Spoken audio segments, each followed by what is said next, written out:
Good morning. God bless you. This is Thomas William Gardner. I wanted to share a story with you. We've been talking about angels and we've been talking about miracles, and I wanted to share this story with you this morning. Some years ago, when I was 37 years old, just turning 38, I had worked for a lot of different retail companies, and I was working for Walmart, and I thought I was doing a pretty good job. And I wanted to run a store. I didn't want to just be the assistant manager. I wanted to run the store. I was a young man. I had good experience. My father had some stores when I was younger, and I worked for him, and I was putting everything into it. I was working night and day. And literally working night and day. I would work a 12-hour shift or a 13-hour shift and maybe 14, and I'd get up in the middle of the night and I'd go into the store. The store was less than a mile away, and I'd do some kind of display, and then I'd go back home and I'd lay down, and then I'd get back up and I'd be back in work at 7 in the morning about 7 in the morning. And then we'd have meetings, and then I'd go about it, and I was just doing everything, the best I could, and just basically living there. And I was getting really close to getting a store. But I kept getting sick all the time, and I kept thinking, this is really odd, and I'll just keep working. And I'll get better, and I'll take vitamins, and I'll eat salad, and I don't have time to eat like a regular meal. I'll just eat salad. So I was living off of salad and drinking soda and taking pain pills, and moving along. If something hurt, I'd taken another pain pill or two, And one day, my friend from work came over to talk to my wife and said, hey, don't let him go to work tomorrow. He's a tan person, and he's been completely white. He has no color in his face, and don't let him go to work tomorrow. And she goes, well, why? She said, you feel bad? And I said, well, I don't feel that good really, but I'm okay. And he says, well, I'm concerned about him. He says, we all looked at him today, and he just doesn't look right. And the night before, I had been lifting weights and stuff, and I thought, I was fine, but, you just kind of keep pushing, especially when you're young, you think you're invincible, And anyway, my wife said, should we stay home with you tonight? And I said, no, I tell you the truth, I'm just going to go to bed here in a little bit, watch this show right here, finish it, and I'm going to go ahead and go to bed. And she goes, oh, okay. She says, well, I'm going to take our daughter with me, and we're going to go, and we're going to go to a women's party. And I said, yeah, it's fine. I'll be all right.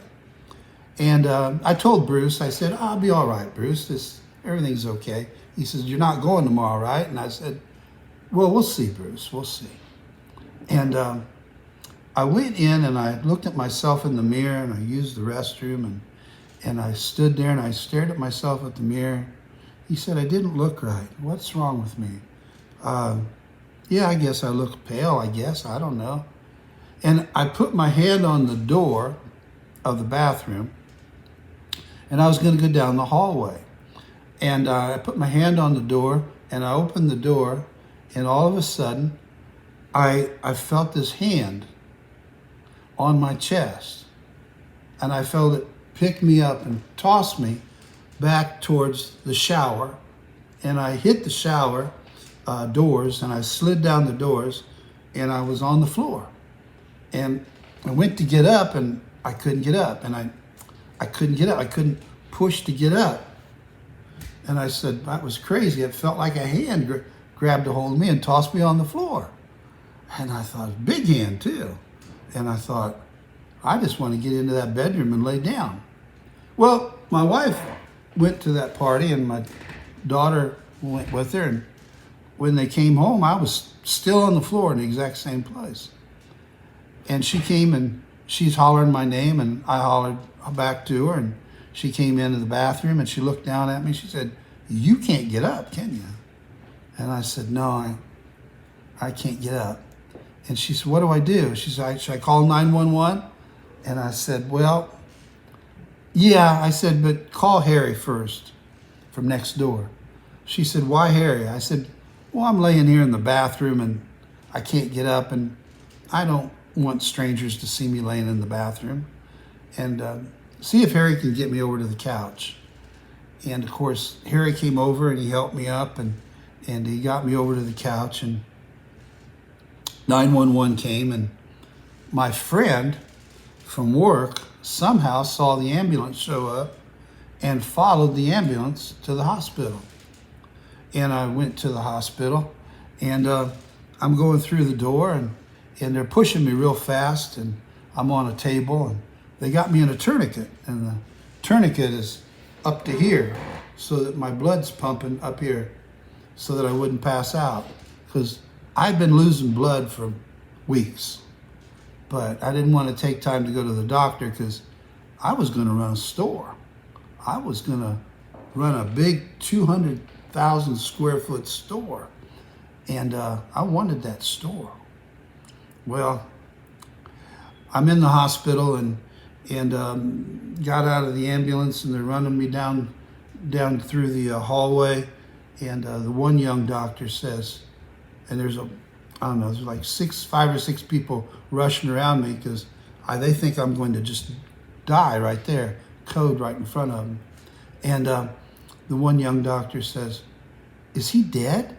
I've never seen anybody that color before." And I said, "No, I'm not dead." And I threw up on it.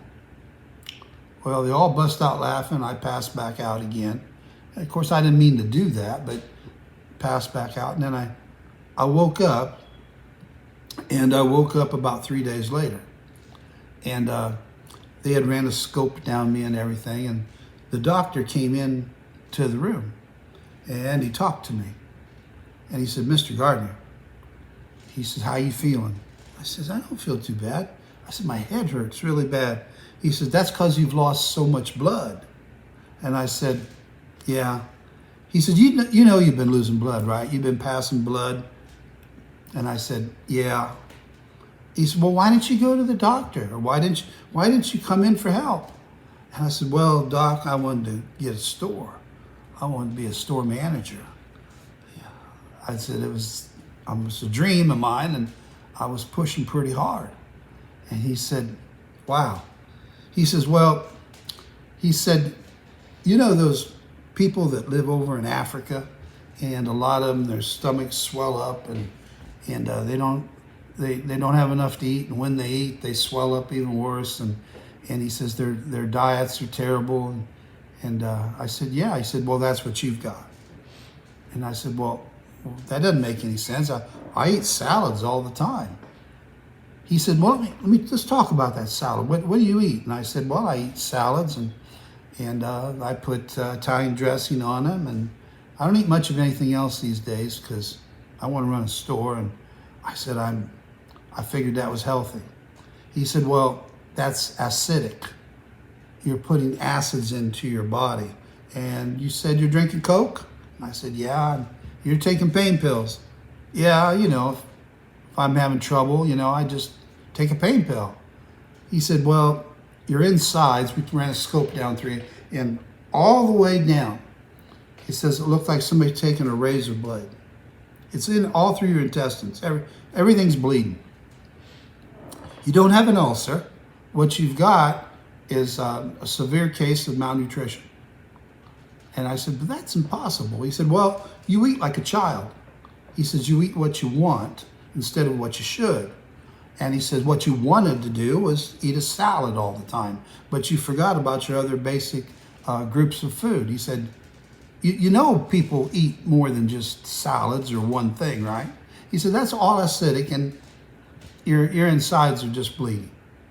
I said, "What do I do?" He said, "Well, it's going to take a special diet, and you'll have to stick to it." He said, "I got a question about this, though." And I said, "What's that?" He said, "They said that you said that you reach for the door handle to get out of the bathroom. I said, oh, yeah, sure, I did. He said, and they said that you said that a hand picked you up and tossed you.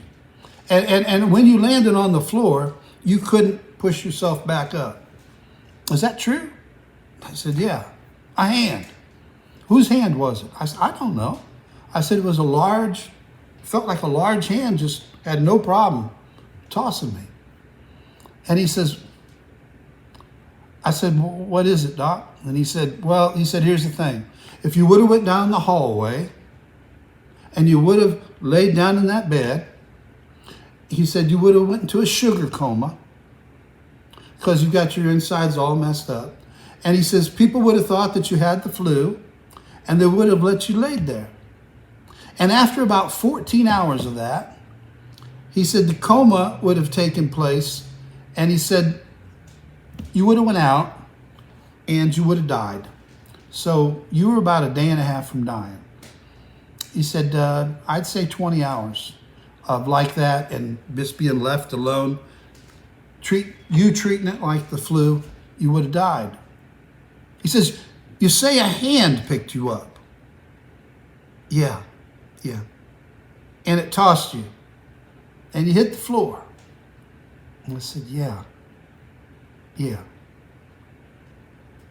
Well, after that, my priorities all changed. And I prayed to God about it. And I was in intensive care for a while. And I truly changed my diet. I started eating meats and potatoes and all kinds of different foods, And I watched it, and I ate just exactly what I was told. And I stayed away from pain pills. And I went and saw the doctor. I had to see him about once every 2 weeks for a long time. And I came out of it. And I got that store, too. But what was more important to me was in the hospital, they kept saying, you almost died. You got to take this serious.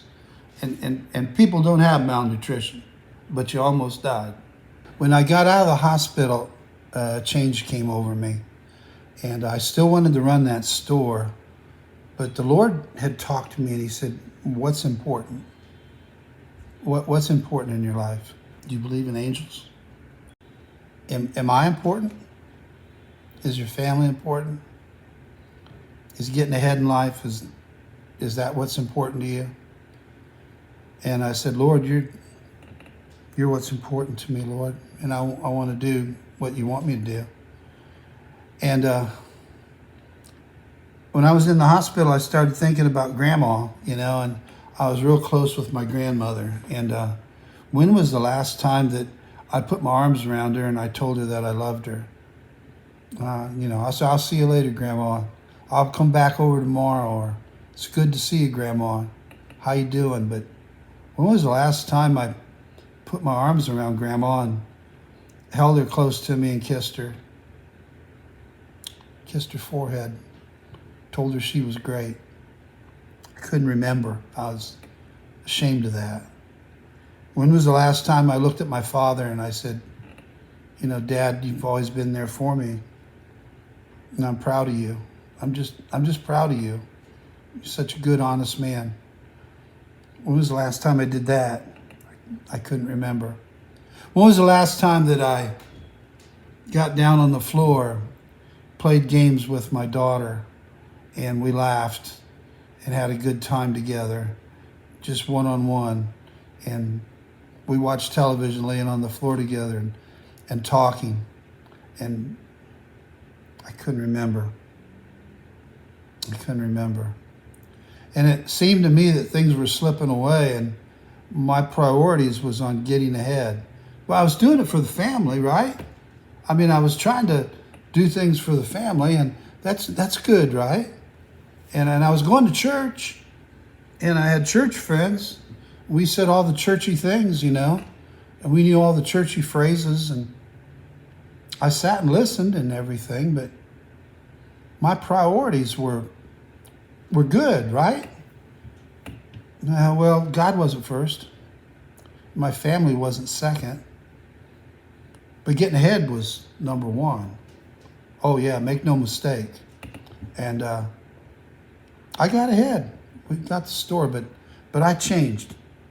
And then people said, you got time to listen to me now. You've always been hard to talk to, and you're like a different person. It's like you've changed. And when I talk to you now, you listen and you want to know more about it, and you pray with people on the spot, and you're like a different person. I don't know you. And I said, well, but I like this version of you. And I said, well, it's not going to change because I got my priorities in line. I almost died, and I was spared, and I believe it was divine intervention. I'll say it. I believe it was divine intervention. Well, like I asked you before, do you believe in angels? I do. Have a blessed day.